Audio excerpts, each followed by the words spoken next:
Are you ready? Yes, sir. Are you ready? For live. Are you ready? Let's do it. Are you ready? This live Are you talk. ready? Live Are you talk. ready? Yes, sir. Are you ready? Live talk. For the word of the day, the knowledge and the wisdom will increase your faith. Are you ready? For live talk, Yeah. because it's about time to set it off. Are you ready? Let's go. For the word of the day, the knowledge and the wisdom will increase your faith. Are you ready? For live talk, Yeah. because it's about time to set it off. Live talk. This live talk. Live talk. Living in vital energy. The universal language spirituality. Living in vital energy. The universal language spirituality. We're going all the way live with it. With live talk, increase your mentality, put away carnality, and increase your spirituality. Let's Are you go. ready? Live talk. Are you ready? This live talk. Are you ready? Live talk. Are you ready? Yes, sir. Are you ready? Live talk. For the word of the day, the knowledge and the wisdom will increase your faith. Are you ready? For live talk, because it's about time to set it off. Greetings, everyone, and welcome to Live Talk. I'm your host, Arthur Jeremiah, alongside my co-host, Minister Samuel. Welcome again. Welcome. Well, we got another live one today, brother. How are you doing? I'm doing wonderful today. Great day today. And I'm very excited about this, the individual that we're bringing on today. Yes. He has a wealth of information, a wealth of knowledge, and I'm just excited about it. This is, I'm looking forward to this show. We have a lot to share, a lot to get into. Like I say, definitely a pleasure. Looking forward to this. Indeed, indeed. All right, before we go there, I'm just going to give you a quick rundown of the program today. First, we'll have the minister open us up with a word of the today. And right after that, we'll go to a commercial break. And then we'll bring on our special guest of today. And then we'll get right into the meat of the program, where we have that live interview with our guest, Sergeant Major. Sergeant Major Allen. We'll have that conversation with him today. And then right after that, we'll go to another commercial break, and then we'll have the reading of the day, and then we'll close out with just some announcements, and then just letting you know about our next show as well. So with no further ado, Minister, what's the word of the day? All right.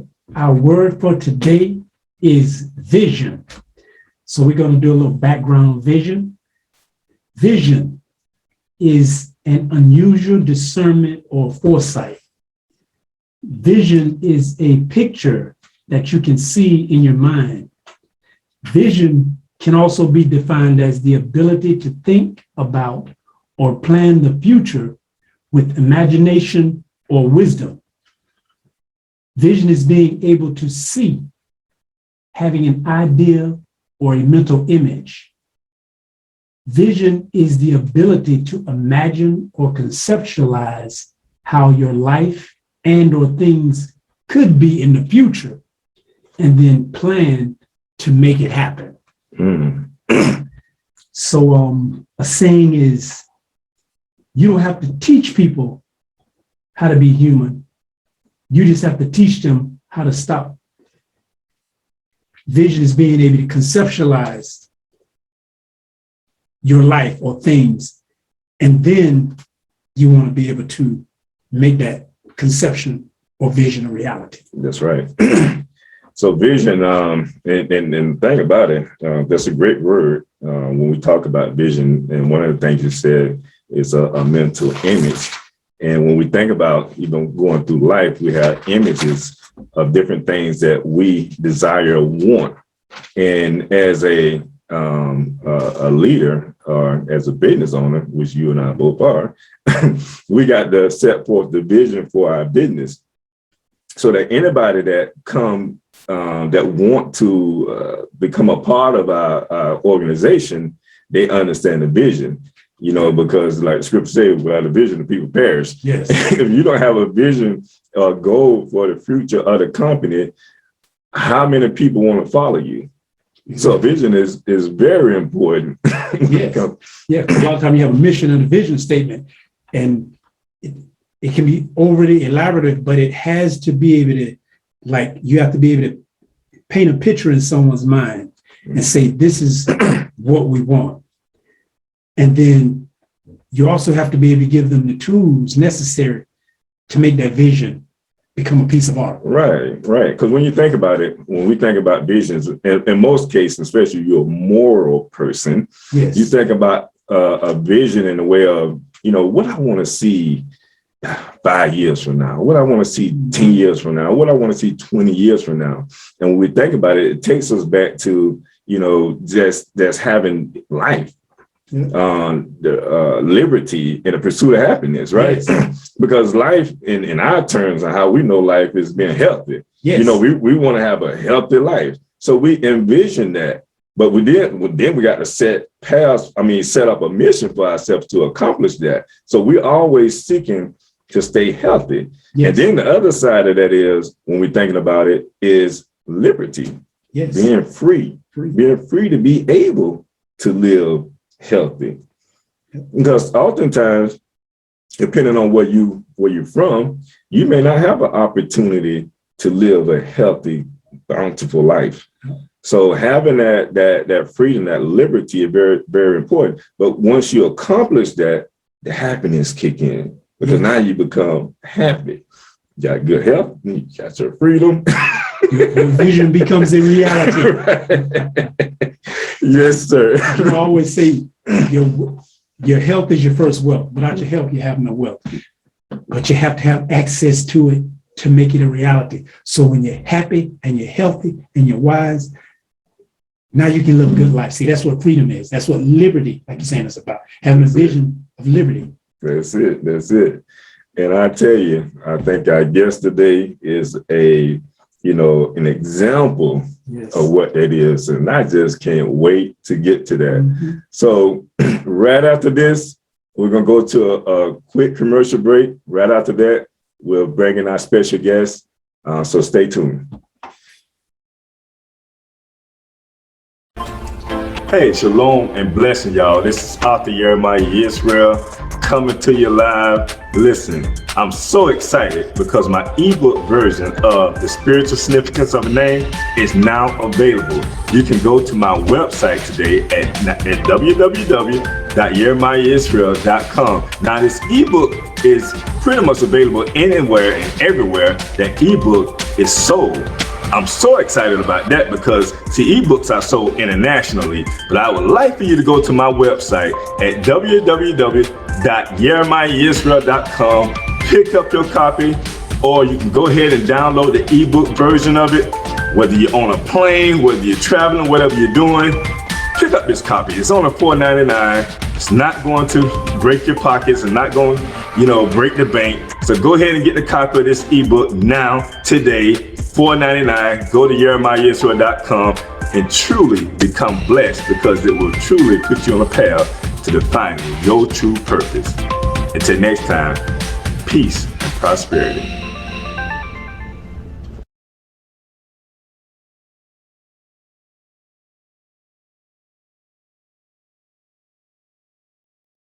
Well, welcome back to Live Talk. Like we promised, we have the Sergeant Major with us today. And before I even go any further, I'm going to turn it over to the minister to open and bring him in properly. Right. Well, thank you, sir. It is truly my pleasure to introduce our guest today. It's kind of like my honor to say this is my longtime friend. And it's kind of like an honor to be able to say that to have a longtime friend, and we go really far back, and then to bring it forward to today. I would like to introduce to you, first of all, he's a native from Orlando. However, he's actually here from Dallas and was able to give us a special visit and stop while he was here in town to help us promote Live Talk, and then we can share with you. His name is Sergeant Major Victor Allen. He's got so many decorations and accomplishments. I'm not going to attempt to say them all in the beginning because we're going to talk about some of it throughout the show. What I will say is he excelled in he's retired, first of all. And see, now think about that. Now, back when we think about retire, we think about somebody old. Right. They go be sitting on the porch in the rocking chair and overalls. But here we have a young man who's a young retired sergeant major of the U.S. Army. And not only that, he's a professor of mental health, actively teaching, and is in an opportunity where he can teach not only where it's beneficial, but it works in his career, because being retired is a wonderful thing when you can set your own schedule, set your own agenda. When we were talking about vision, he really had a vision for his life, and he's making that manifest.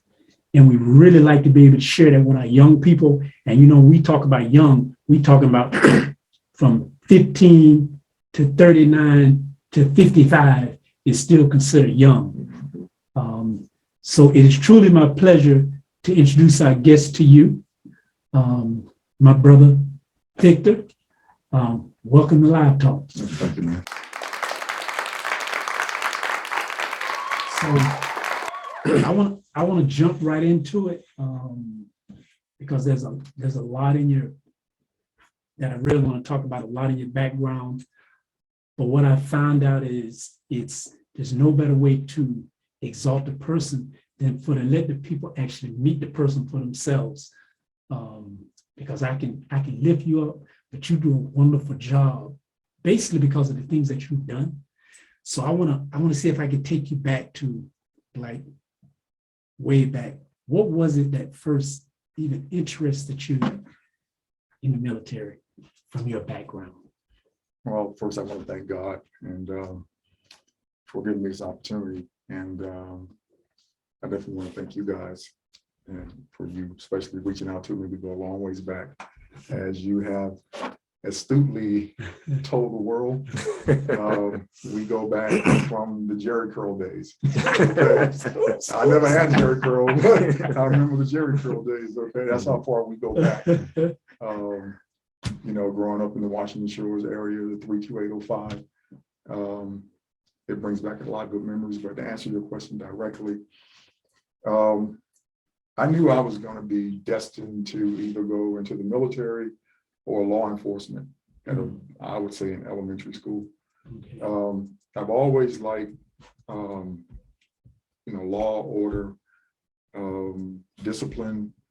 I like the uniform.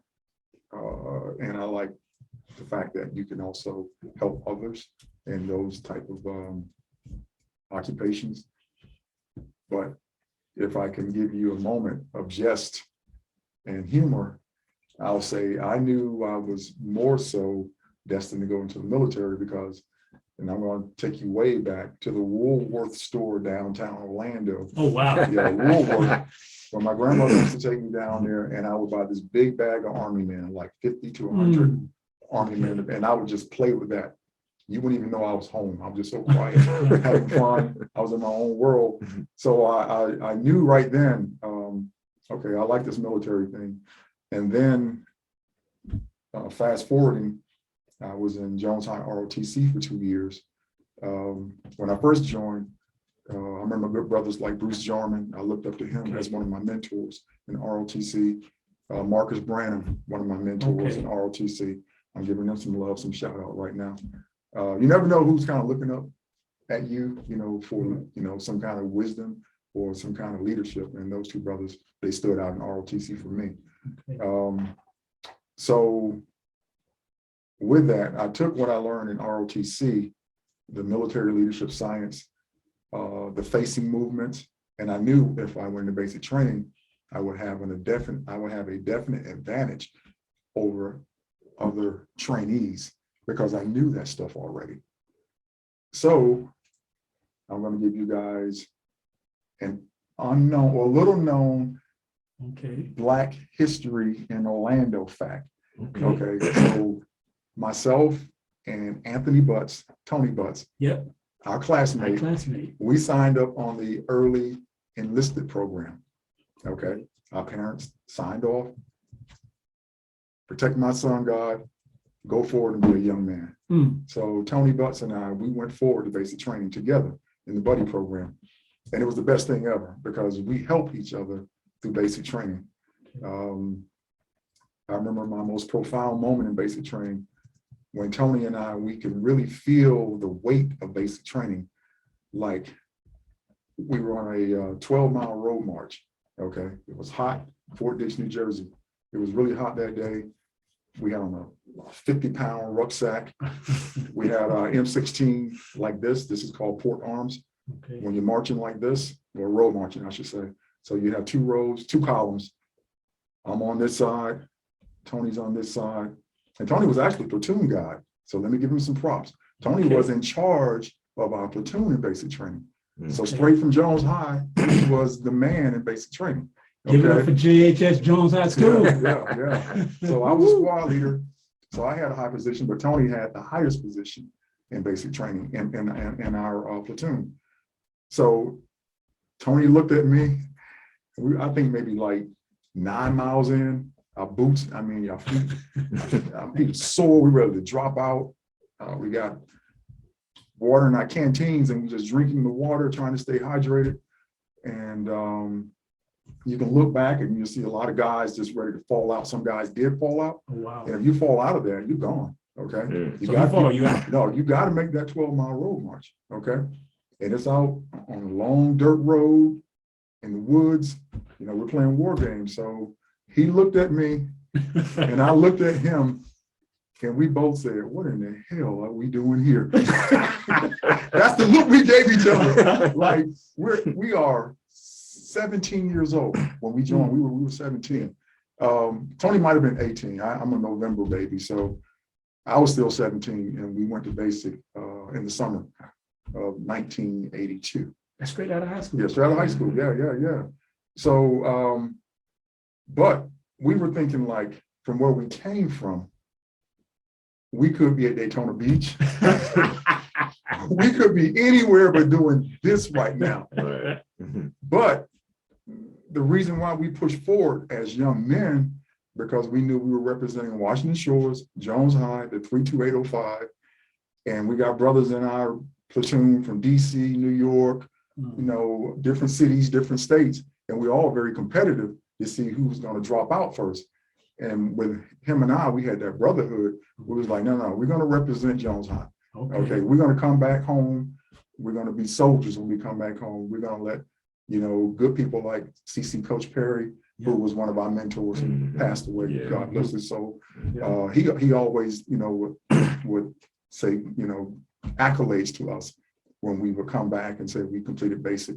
He would always praise us. You know, he was like a father figure to the community. Yeah. So that was a good feeling too, to have Coach Perry say, young man, I'm proud of you. Until he told Tony the same thing. So that was the vision that we had for going forward, that no way in the world are we going to fail in basic training. Yeah. So after basic, we split. I went down to Fort Gordon, Georgia in communication school. Tony went up north to Fort Devens, Massachusetts. Tony was in military, he went to military intelligence school. He was a Morse code operator. So he did very well. I continued 28 years of service. So that's pretty much my legacy during the early part of my career. And I just knew that I could not be a failure. It's the test of your manhood up here and right here. Basic training can't be that. Yeah.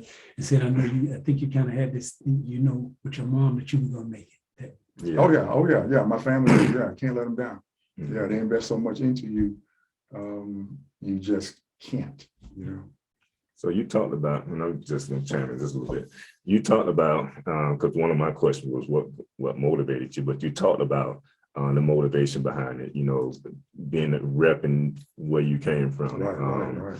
that, I mean, what was just mentioned from the minister, your mother, your family. So you had a lot to look back and say, like, I got to keep going. I can't stop now. When or how long did it take you to go through those hard times and you finally said to yourself, I got this here? You know what? I would say once I achieved the rank of sergeant, life gets better. Yeah, I was a sergeant E5. I made sergeant E5 in like 3.5 years. Oh, wow, that's fast. Yeah, normally it's like 5 years, maybe 6. Out of Fort Hood, Texas. That's when I got pinned sergeant. And I give you another little known Black history fact. Jones High, Orlando. I made sergeant in '85. And during that time frame, I was on post and I saw a guy and I'm looking at him and he's looking at me. It was Gino May. You kidding? Gino May, yeah.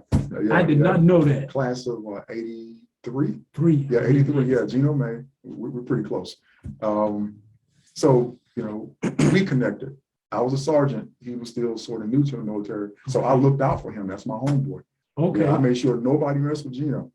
But you don't have to really worry about that because Gino ain't the type of brother that need help, but Gino has a temperament. He's not that way anymore because we talk and we laugh about the old days. Yeah. But back then, Gino was not the one to mess with, right? No, and he's still that way, but you just know we're all more mature now. Good brother. So Gino was part of the Fort Hood boxing team. Okay, little known Black history from Jones High. Gino was part of the Fort Hood boxing team. Fort Hood boxing team has put more Olympians in the boxing ring from any other military installation. So Gino was part of that. Okay, he didn't go to the Olympics, but he made the Fort Hood boxing team, and that's not easy because most of those brothers go to the Olympics more than any other branch of the military, more than Marine Corps. Yeah, Army boxing team is the #1 boxing team. Yeah, so he was part. I used to go to his matches, seeing him knocking out people. When you tell Stuff me that Gino, we grew up. That was like a godsend. See, it was because, as you and I know, it was good to have Gino and others on your team because they would want to protect us. Yeah, exactly. So I could see him being in that position. Yeah, it's like, oh, you just got in the ring with the wrong the one. wrong one. I used to feel sorry for them. I said, you got in the ring with Gino, it's over. It's over. So I looked out for him on the military side. Hey, Gino, hey. Yes. Okay.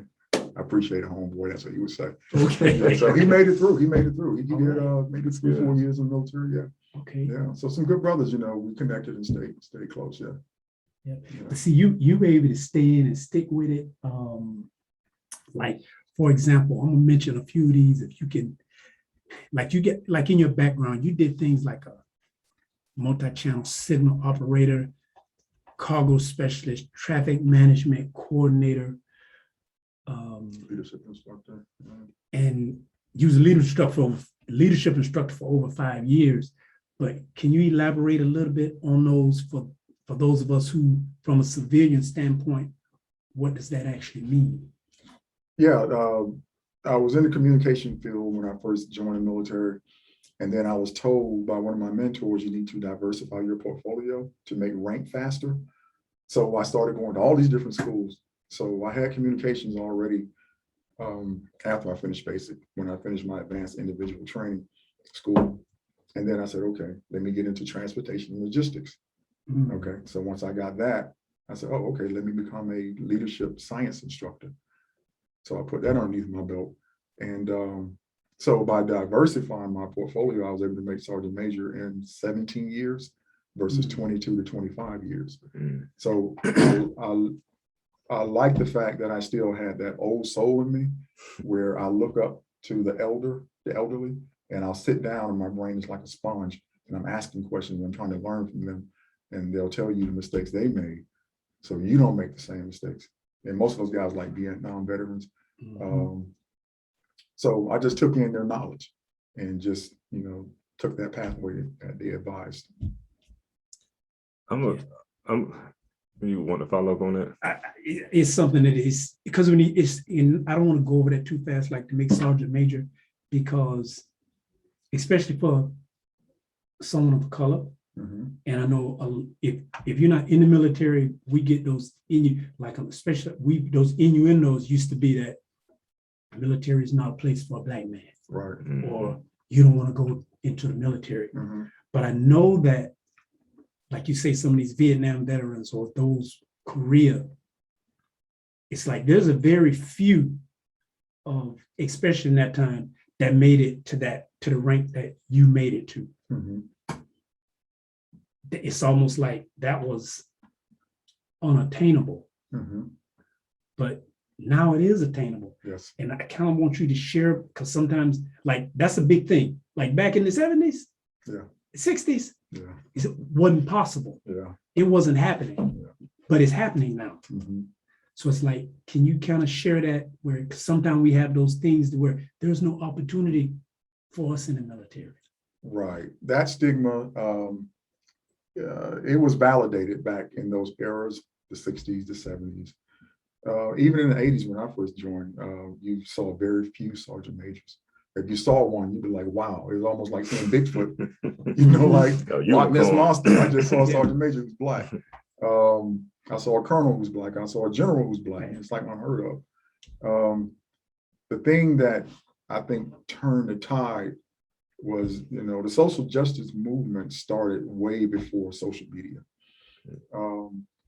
America started to understand that you have to be more inclusive, especially in the military when it's a life and death institution.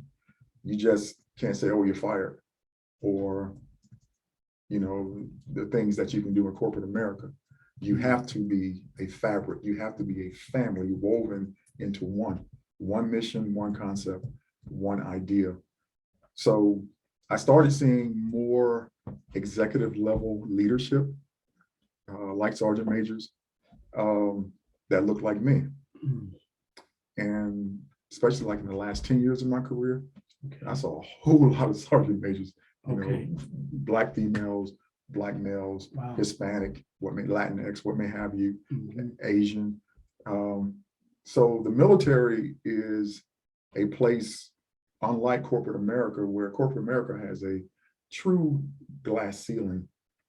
The military, minorities have not just broken through the glass ceiling. We kicked the door in. We kicked the glass ceiling, and we have excelled greatly in the military, where you can come from an underserved community, and if you join the military, it gives you the optionalities of having a great retirement and other benefits. I mean, the benefits are commonly known, but there's a lot of benefits that are not, that really, really help, because I didn't see it back then, but now in my age bracket, I'm taking advantage of those benefits, and it has been a blessing. And my life has been greatly supported by, the sacrifice I made while in the military, going through 28 years of service. And the last 10 years, it was pretty much like on cruise control. Because once you go, the higher you go up, you have more politics and bureaucracy, but you answer to less people. Yeah, the smoother, the You more have to answer to you now. control, that you get at that time. So that's why I always tell young people, go as high as possible, because you answer to less people. Okay. And then you can kind of make your own schedule and stuff like that. But you got to know how to work the politics and the bureaucratic side.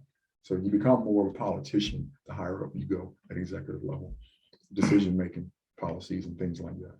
All right. I want to just, as far as the listening audience, we are live here with Sergeant Major Victor Allen. If you wanted to chime in and ask a question, you can. You have to do so by raising your hand, and then we'll recognize you that way. So, Sergeant Major, now I have to ask you this here. Did you have any opposition, from any family members or friends entering to the military?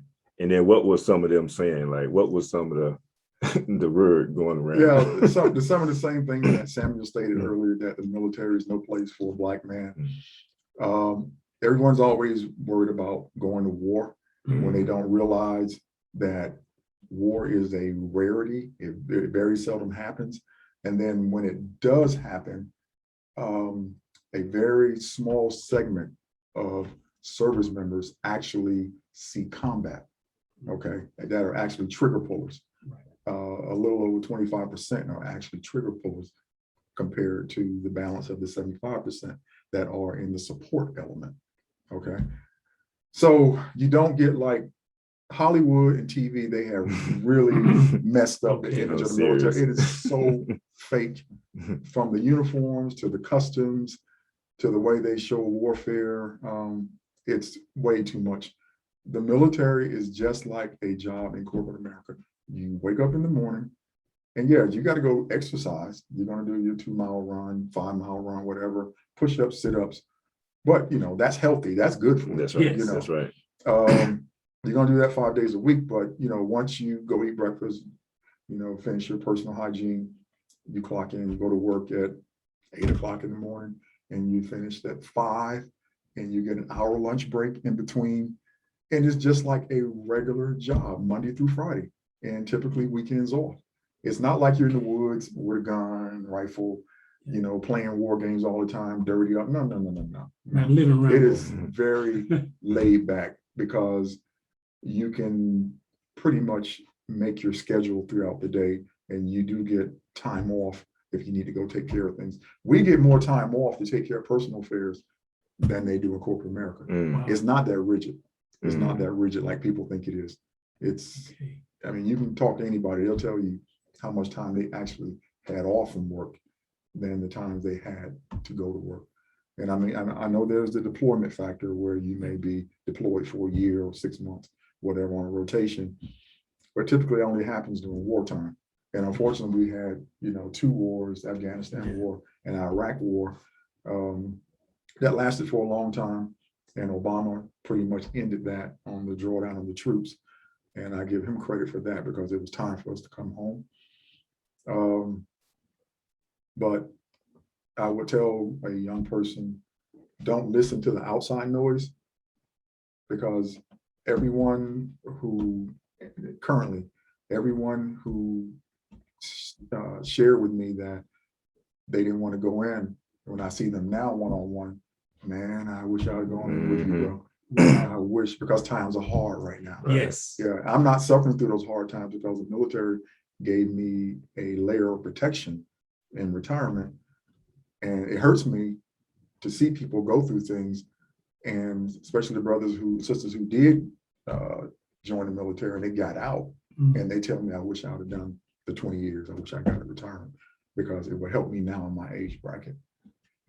So that's the plus side of it. Yeah. Don't listen to anyone if you have a dream, you know, no matter what you're trying to do as far as your occupation, go for it. Yeah, because I tell you, I was one of those ones. And it's like, understandable. Yeah, I was afraid. like, Trust me, I was listen, afraid going. You know, Yeah. telling your truth, like you ain't gonna know military. You're not fighting for this country. How they have taught, dealt with us. Yeah, You know, throughout the history of this Dark country. history, yeah. Dark So history. we all automatically, a lot of those things surface up Tuskegee. when it comes to like everything that has, you know, happened to us as, Mhm. you know, so-called Black folks. You know, I had the African-American. same fear. Yeah. You know, so that's why I want that to kind of ask that. But now when you look at, you know, where with society today, and you think about, you know, opportunities, and, you know, and it was, I'm happy that you was able to come on the show today, because you're sharing a lot of information. Most of our youth today don't have a lot to do. They don't have a lot of opportunities. So when it comes to an opportunity like the military, that's probably like the best route to go nowadays. But I also heard that a lot of things have changed from that time to now, that it's a little bit more difficult to get into the military. Can you kind of elaborate on that? Yeah, unfortunately, the military is like a roller coaster. During wartime, they let more people in, and they'll make waivers for education. Even if you've been in trouble before, they get a waiver. They get a waiver if you've been to, you know, misdemeanors, whatever, certain type misdemeanors. so many waivers they can give you when they need bodies for Right. combat. But when everything is mellow, like now, then they up the status quo. Yeah, you gotta have this, you gotta have that. They will only take the creme de la creme. Okay. Okay. So you have to have, like, you'd have to have a high school diploma, for example. Yes, and I heard something about even with the GEDs, they used to allow, I think they still do the GEDs. I think there's some exceptions in there though. All right. Okay. And it's a lot we want to look at. Like, for example, I know you got to a certain rank. Once you got to be a sergeant, you start moving up. Then you start doing more leadership responsibilities. Right. And on that road, that's when you start to get at least you got a lot of recognition because of the things that you were doing. Like, you got presidential awards from President Obama, President Bush, to like Secretary of State, Secretary of Defense, rather, the Chief of Staff, and the Tuskegee Airmen. It's just a whole lot of them, but I wanted to stop because it's like that Tuskegee Airmen, that's a really big thing because we all know who they are, Right. but then they even recognize you. Can you share about some of those? And I'm not on Corinne yet. I want to get to the Black Caucus yet. I'm stopping before we get there. Okay. All right. I think it was like when I first got exposed to Tuskegee Airmen, they had their national conference in Dallas. I think it was 2007. They assembled in Dallas from all over the nation, and I had the opportunity to be to give them accommodation from the United States Army. I went on stage and I did that for them. And it was a who's who in the audience, Tom Joyner and you name it, all type of Black dignitaries in the audience. And then I stayed in contact with them from that moment. And I'll tell you how fresh it is. Dr. Claude Platt, his wife's name is Miss Irma Platt. And Claude Platt he played an integral role in training the pilots for Tuskegee Airmen. So if you Google him, Dr. Claude Platt, P-L-A-T-T-E, he is an icon, historical icon. And the last time I saw him, I went to his birthday party celebration a while back before he's deceased now. But I visited his wife. She's in hospice care right now in Dallas. And I prayed at her bedside with her. She was not very alert, unfortunately. So she's been in hospice care for a couple of weeks now. So just iconic figures like that, we need to hold on to memories like that and share them with the younger generation. Because there's only a few. It's like there's only a few because there's only a few Tuskegee Airmen that's still around. Right, and they're all close to between 90 and 100 years old. Right, they're over 90 years old. Yeah. So to meet, I met a whole lot of them. I got a lot of, awards and photos with them, and I've attended a lot of events with them. And just to get to know them and kind of pick their brain on what they had to go through, it makes you realize even more that, here I am, a young service member in comparison, but you have to always remember that you are standing on the shoulders of giants. You have to always put that in perspective. It's not about you. It's about who was there before you laid this foundation for you to be able to make something out of yourself if you use it wisely. And I always keep that into perspective when I'm thinking about Tuskegee Airmen. Okay, yeah. And you can jump in, otherwise you won't. It's because then even with the 2011 is that Veterans Brain Trust Award. I know you got honored there by the Congressional Black Caucus and people in the Senate. Yet, if I remember, if I understood it right, they were trying to do this, but a Congresswoman stepped in and said, "No, this is someone from. He's one of my people." Can you share a little bit about that? Yeah, I was awarded a community service award from the Congressional Black Caucus in 2011. So in the state of Texas, out of everybody in the whole state who they looked at, I think they only selected 12 people from the state of Texas to go forward with that award, and then they could be commended by whoever congressman. So I had no clue which congressperson was going to give me my award in Washington, D.C. So my dad and I, we were flown up there, and it was a big who's who. Jesse Jackson, you name it, everybody was there, right? As you can imagine. Yeah. The Congressional Black Caucus. So then I got a phone call, and I know Renita Sanders,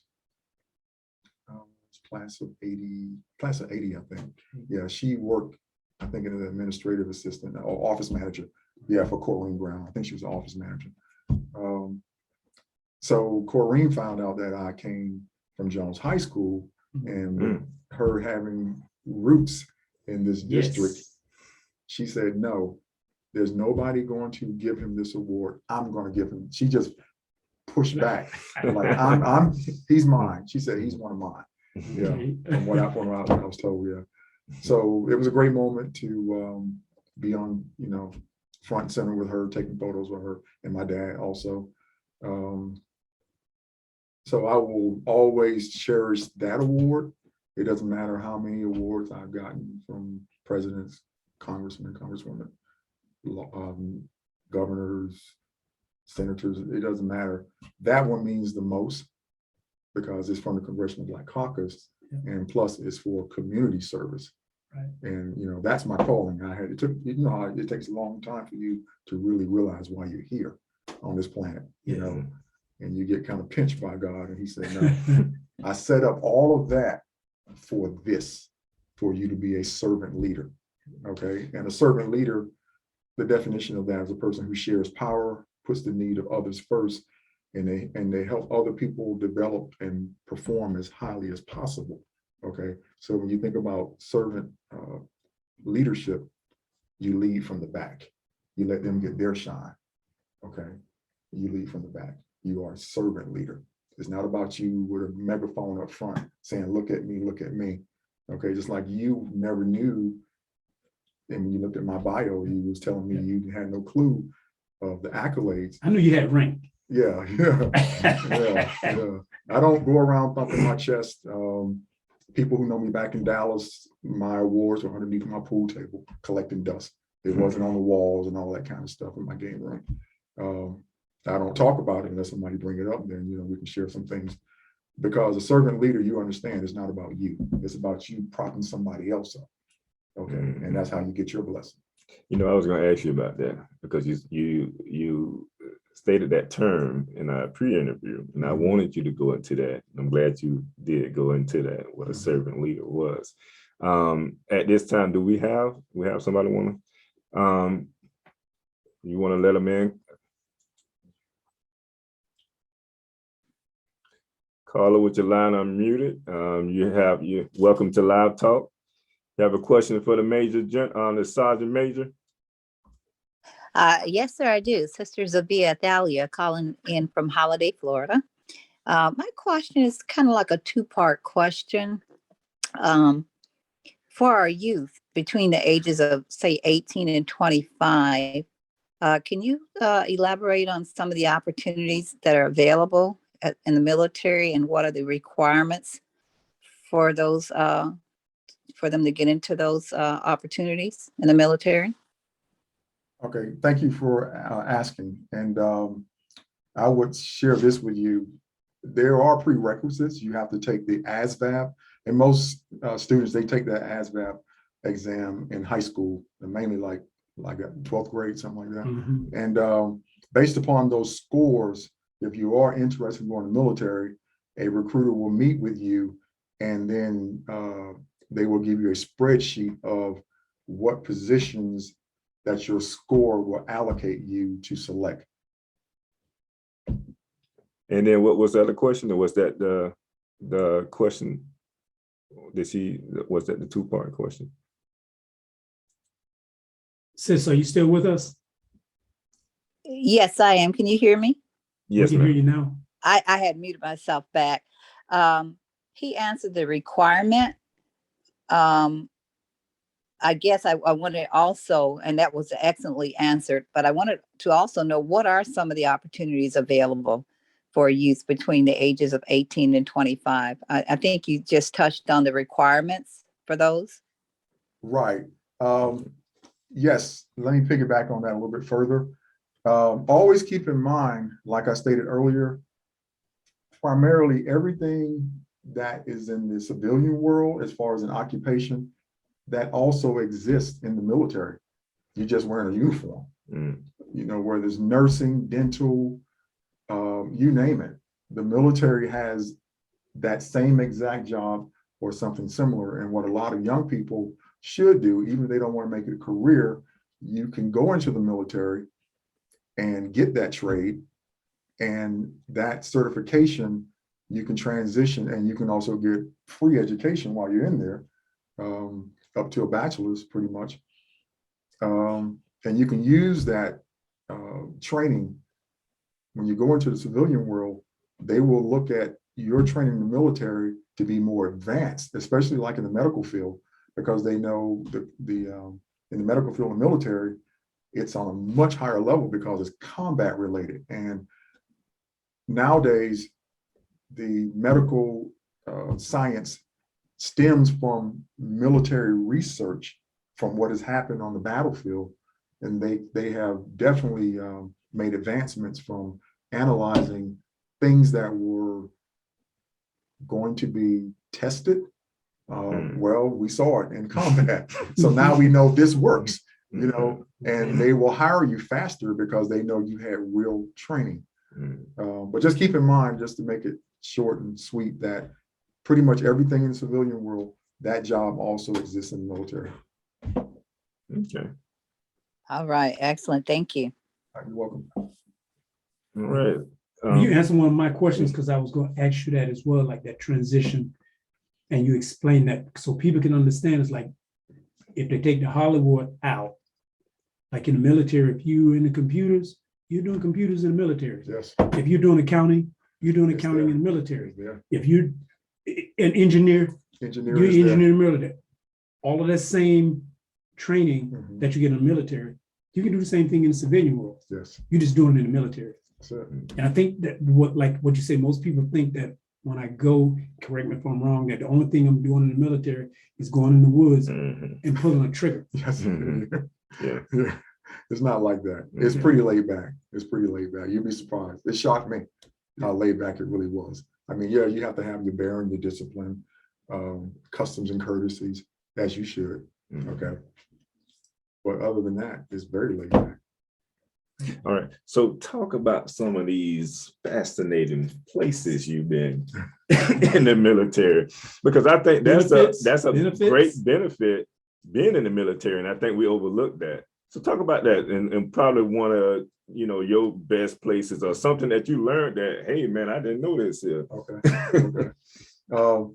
I've had the opportunity to go over the Middle East quite a bit. My first duty station, leaving basic training and then going to communication school, my first duty station, I spent 1 year in Korea. And that was kind of shocking because I left Orlando after 30 days of leave before I went to Korea. I had 30 days of leave. I was dressed in my dress green dress uniform. And I got to Korea. It was 95 degrees in Orlando. Korea was, I think, 12 degrees when I got there. Wow. That was my first time seeing snow. My first time in that kind of weather. And I had on those little thin dress black socks. Oh, goodness. Yeah, going through it. My feet were freezing, right? So that was a wake-up call. But once I got processed in, that was a great tour. You build your cultural capital by being exposed to other ethnicities and countries and stuff like that. Germany, I mean, the list goes on and on. But to answer your question, when I got a chance to go to Egypt, that was a spiritual reckoning. Egypt, to see, I recall, just like it was yesterday, we were on a bus and we were going up a hilly terrain. And what shocked me when I looked to my left on the bus, there was a lush, it looked like palm trees. Okay, that's first being from Florida. I'm like, well, those palm trees, in the desert. Yeah, in the desert. Yeah, but they were date palms. Yeah, date palms. Yeah, the fruit, the dates. So lush like Hawaii.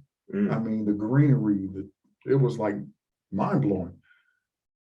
And then when we finally came up to the apex of another hill, you could see the pyramid. You could see the Sphinx. The pyramid and the Sphinx are pretty much side by side. Yeah. They're not distant. And I know as a kid, watching, National Geographic and watching cartoons, and you see the little cartoon character like choking, begging for water in the desert. Right. It's not like that. It's not like a barren desert and there's nothing out there. As a matter of fact, what blew my mind was right next to the pyramid of Giza and the Sphinx, there's a shopping bazaar. There's a mall right beside the pyramid. Wow. A mall in the desert. Yeah. So it's not like, when you get a chance to get that kind of exposure, and that's why I tell young people, leave your area code, leave your zip code, leave your state, leave your city, go see the world. That's right. So you can get that exposure, so you won't have people putting brain pollution in your ear. Wow. Yeah. Because you've been exposed to it. And I know that's hard to do in underserved communities. And that's why it's our job to educate the young people that there's more than life than what's in your community. And if you leave your community, you can come back and help your community better when you get that kind of exposure. And but just putting my hand on the pyramid, I just put my palm of my hand on the pyramid and I just left it there. And I looked at the other brothers that were with me, and I was like, can you believe where we came from? We are at the pyramid for free. Right, the flight was free. Right. Okay. Yeah. And it was like tears almost came in our eyes. It was like, I'm at the pyramid right now. And then just to see the ingenuity of it, to see how can these giant blocks of stone, weighing, tons, can be stacked up so perfectly at an apex point without any grout, without any mortar. No cranes. No cranes. We cannot produce that today. We cannot recreate that today. Just the engineering ingenuity of it. And it just makes you wonder, like, wow, I wish I had a time machine to go back to see how they did Like this. 3,000 years ago. Yeah. It's amazing, man. It truly is. Yeah. So what would you say has been the greatest benefit that you have received from the military? I would say I can see this now. The military prepared me for my current occupation, teaching at a community college back in Dallas, because I approach teaching with what's called an eclectic approach. And when I use an eclectic approach, I'm taking my military training and I'm bringing it to the classroom. Okay. No, it's not the drill sergeant. No, that's stuff. Right. But I teach from an academic process of the whole person. I'm not just teaching you academics so you can get a letter grade to pass and fail my class. I'm working on the whole person, okay? Because I've been in command of over 800 people, and I've been in command of just 24 people. So with that exposure, leading young people over 28 years, there's no one who I have not seen before or ran into in my 28 years of dealing with soldiers, okay? So I can look at somebody and I can pretty much know what their template is. And I employ what's called situational leadership, because you can't approach everyone the same way. Everyone has a different DNA, a mindset, a personification of who they are. So you have to approach them in a servant leadership method and say, okay, how can I help? How can I bring this person up to the top of their game, okay? So I really do like the fact that I was able to, I should say the mission continues. Just because I'm retired, my mission of servitude still continues with helping to lead not just young people. I mean, people in our age bracket too. Yes. Sometimes we go off in the corner and we'll just talk. I've had students that are straight A students, and all of a sudden they'll fall off the cliff and they miss several classes. And it makes me say, okay, well, I need to have a talk with them. And then, sometimes somebody just need a virtual hug. Okay. Yeah. So I give them a virtual hug and I'll get deep, like, how can I help? I care. I'm here for you. Okay. And then once you break that barrier, you understand that you have to take a more holistic approach. In my actual degree plan, it's a holistic degree, okay, in mental health and human services. So you just don't go by the book. You have to step outside the book. That's and right. Really, really care. That comes from that spiritual nature of each and every one of us. Yes. Here to see the needs of humanity. So I just kind of want to feed off that, because like you said, you're teaching students now, you transition. It's kind of you transition well into civilian, but you're still doing service, but part of your leadership. I was going kind of back to the military, where because of your position, you had to, unfortunately, you probably had to blow up people to go to war. Yeah, the water went down wrong. It probably went down wrong. You probably had to send. That's called drinking water too fast. Yeah. Too fast. You probably had to send people in the battle, and then also see them coming back. And then being able to, part of your position was then to be able to, deal with them as they come back. Also, the way you're dealing with students. Like you said, as far as that community service, if you want to talk a little bit about that. The community service part, mainly when I got the award from the Congressional Black Caucus, it stemmed from over mentoring and developing and doing motivational speaking tours to over 1,600 students. No, actually more than that. It was 800 students a year over like a 8-year period. Okay. And that was recognized because I created that program because in Dallas, Fort Worth, when I used to go do career days, I saw the significance of how students looked up to the military, the person in the uniform. So when I do career days, we would be inside of a gym, and there would be, representatives from different Fortune 500 corporations, sharp dressed people. But my booth would have, if not all the students, 97% of the students. Right, because they were interested in the military. And it even came to a joking point where I would have some of those representatives come up to my table and say, please send some of those students over to my table, because they would just be sitting there with no one interested in, I'm talking about high-tech jobs, right? Yeah. But it made me realize it's not that mainly because they wanted to join the military. It was because I was able to understand you have to, and in my degree plan, they call it client self-determination.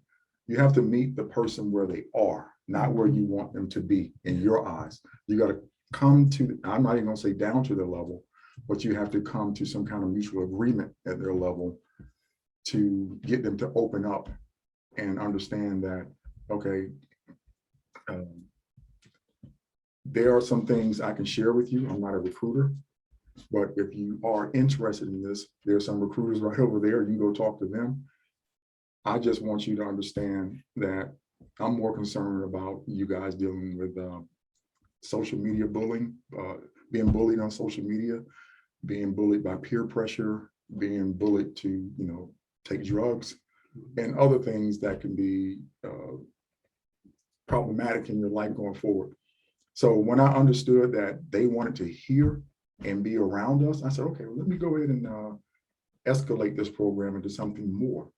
So me and my soldiers, we would go out and, give motivational speaking tours to students, all different grade levels throughout the Dallas-Fort Worth Metroplex. And that's how it grew. It grew legs and became into a bigger thing for me to finally be commended by the Congressional Black Caucus. Now, we may have to have you back because see, we almost at that time, but we do have someone that has their hand raised. So we'll let that person in. Caller with your line unmuted. You are live on Live Talk. Praise Yah Beyond. This is Prince Malek calling from Holiday, Florida. And I just wanted to say that I'm really enjoying this program and I'm understanding a lot of new knowledge that I've never quite understand. So I just want to thank you for hosting this beautiful live talk. Shalom Alaikum. Love you all. All right. Well, thank you for chiming in. We appreciate that. That's some of our youth, and when we talk about our youth, having yourself in, like I told my son, who is the engineer today, this is a great opportunity to come in and get information about, other opportunities that you may not have considered. So that's a beautiful thing. We're at that time though. Like I say, I have to get you back here, but I do want to just a little fun. I want to squeeze a little fun question in too. Go ahead, squeeze your in. I'll get mine next. It was about something you say to the youth. Should we say that for the next one, or do you want to do it? I want to do it now. Okay. Because I know when you do speak with a lot of the youth, I know you have something that you really want to share that's impactful, and I want you to be able to share that. Okay, I'm glad you asked because I have 3 quotes that I live by. When you understand that when God blesses you with something, that blessing is for you. And it took me a long time to understand that because you want to bring everybody with you. But if God gives you something, anyone else, that's for them. Okay, everybody can't be blessed the same way. Okay, so I would tell students who were dealing with bullying and people trying to knock down their accomplishments and their self-esteem, because hurting people hurt other people. Okay, that's a psychological fact. So I would tell students to always remember this, and I'll start off with the first one. If someone is jealous of you, jealousy is an immature form of admiration. Jealousy is an immature form of admiration. Okay, secretly they admire you, but they don't have the social maturity to applaud you, support you as they should. Okay. And then if someone's trying to bring you down, that means they're already underneath you. Okay. If someone's trying to bring you down, they're already underneath you. And then finally, I'll tell the older kids, okay, because I can't say this in elementary, middle school, whatever. I tell my college students this. Never water yourself down because someone can't handle you 100 proof. Never water yourself down because someone can't handle you 100 proof. Because we all should be uplifting each other. So if you live by those 3 quotes, you will just kick in doors and just do you. And you can help others by having that kind of mindset. So I'm gonna have to listen back to this program. Yeah, I need it. Because we got to write that down. We got to put that on our board. Right. But I have to ask you this here, and then you're gonna have the opportunity when we come back from break to let everybody know, what you're doing now and etc. But I have to ask you this: what U.S. forces is the best forces? You're gonna get me killed. Hey, listen, y'all. Listen, this is just for fun and games. This ain't. Listen, we know all of them are great. Okay, I'll put it to you like this. I'll keep it real. When I first considered joining the military, even though I had Army ROTC, I wanted to be a Marine. Wow. Okay, I did. I felt like I had the mindset to be a Marine. But when I went and spoke to the recruiter, and he kind of explained to me, well, we go to war first. I'm 17, bro. You know what? Maybe I don't want to do that. I need to go in there and soften up some things, and I come in there and do my thing, if need be. And that's the only reason why I went to the Army. When he told me that. I was on my way to the Marine Corps. I don't see enough of this on the street. I don't need that right now. Yeah. So there you go, y'all. Yeah. So I give the Marine Corps their props. I mean, they're nothing to play with. They're nothing to all branches of all service branches. When you come up to the executive level, especially because I made jokes about who's the best throughout my whole career, and I heard a general say this. He said, when you understand that, you can have fingers, but when you have a fist, you're more of a stronger fighting force. Don't ever make fun of someone in the Navy, Marine Corps, what may have you, because Army and Marine Corps, we're on the ground fighting on the terrain. We are so glad to see those Air Force jets. Come support us. Okay, we are so glad to see on that coastline those Navy ships dropping bombs, and missiles.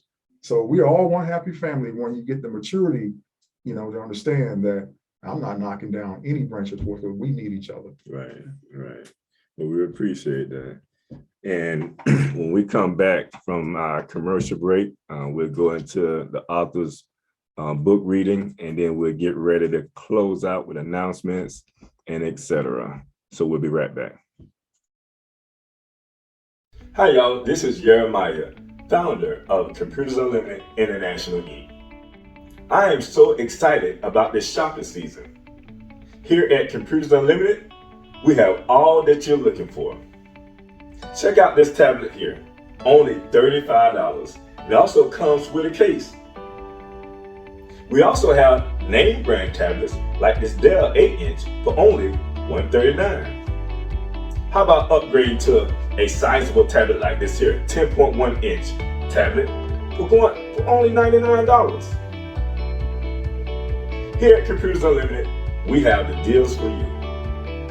Won't you go online now to www.compunlimited.net. Happy shopping!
Hi guys, it's Miss Finance Pro.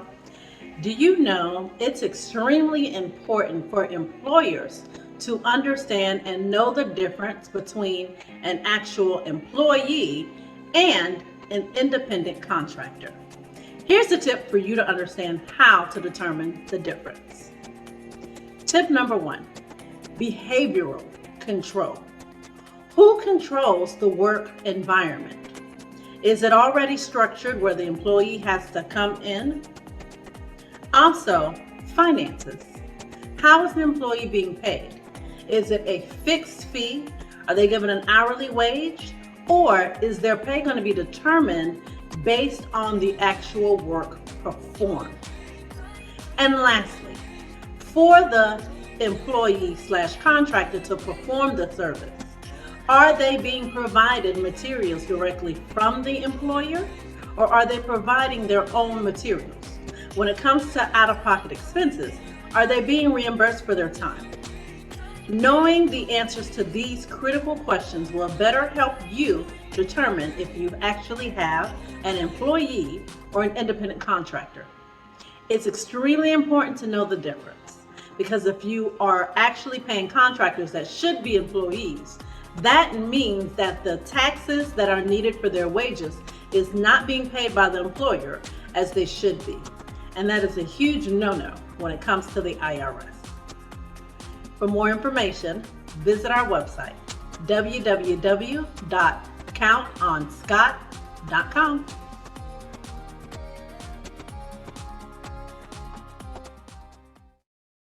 All right, welcome back to Live Talk. We was just having a great conversation. If you missed it, with Sergeant Major Victor Allen. He had, presented to us a whole bunch of information pertaining to the military and the benefits of the military. Definitely, if you missed any parts of the show, please do go back. We will have this show available on YouTube. So make sure you go to Live Talk Orlando and subscribe to our YouTube channel. All right. So at this time is the author reading. So I'm coming from Truth and Illusion, What is Life About? And this by Joy Sue. And one of the things she said, and it's in chapter 12, and it talks about the law of attraction versus the law of cause and effect. And she mentioned it here, as you soar, so should you weep. Your current situation is the result of your previous action. And I wanted to share that because of, just to show today and just having our dear brother on today, just to talk about, his journey through life and some of the things that he had to endure that resulted into where he is today. And I'm going to allow for him to share as we get ready to close out where he's at today, some of the things that he is doing. But right before that, we have some announcements that we're going to share. To stay connected to us, follow us on Facebook, YouTube, and Instagram at Live Talk Orlando. Please subscribe to our YouTube channel, Live Talk Orlando. You want to come on to the show? Join us on the show? You'd like for us to interview you? Then email us at livetalkorl@gmail.com. You can also follow the host on Facebook at Define Your Purpose 2021, on Instagram at Jeremiah Israel, and you can visit the website www.jeremiahisrael.com. Make sure you pick up a copy of The Spiritual Significance of a Name. All right. So as we begin to close out, I'm going to start with you, Sergeant Major. Let everybody know where you are, what you're doing right now.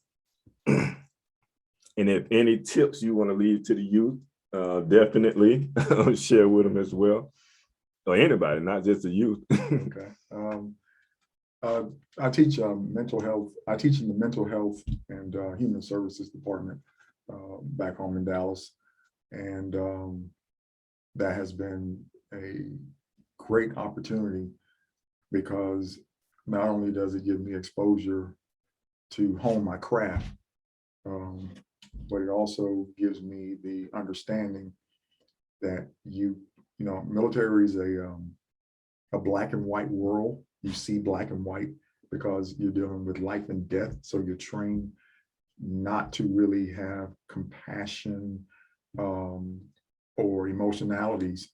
You have to be firm in your decision, right, wrong, or indifferent. You have to make an executive command level decision when you are in a crisis mode, okay? But being in the department that I'm in currently, it allowed me to see more gray, and it allowed me to develop more empathy and compassion to understand, especially with what we're dealing with COVID, that the world has changed, and therefore you need to change. We all need to support each other more. Mental health issues on the rise, and thankfully there's more money being funded for that type of support. And it's not just with veterans. It's a global issue, and I like the fact that I'm able to be a part of the healing process in our nation. All right, Minister. Yeah, and just to add on that while we're in closing, I really want to thank Sergeant Major and Professor Victor Allen for joining us today. And it's something that I like to, because I'm a very spiritual person, and we have to connect, spirituality, we're all connected as one. The universe, we're all connected. And we have to be able to celebrate as well as recognize success. We have to be able to recognize prosperity. We have to be able to recognize, like you say, blessings, which is why we like to bring people like our brother onto the show to show that you can be successful. Here's someone who actually went into the military, is now retired. He's still alive and he's living and he's well. So it lets you see that you have opportunities that you can take. Now someone who has given a life of service and now is in a position of giving back. We have to let our youth, and when we say youth, I say from 15 to 100, know that we can do it. We don't have to look outside. We have living examples in front of us that we can look to make, our world and our way better. That's it. Well said, my brother. And I want to thank the Sergeant Major for coming on to the show. We really do appreciate you. And I want to thank you, listening audience, for just being able to tune in, chime in, your participation. We want to thank you. And from the host, like always, peace and prosperity. And from Live Talk, we out.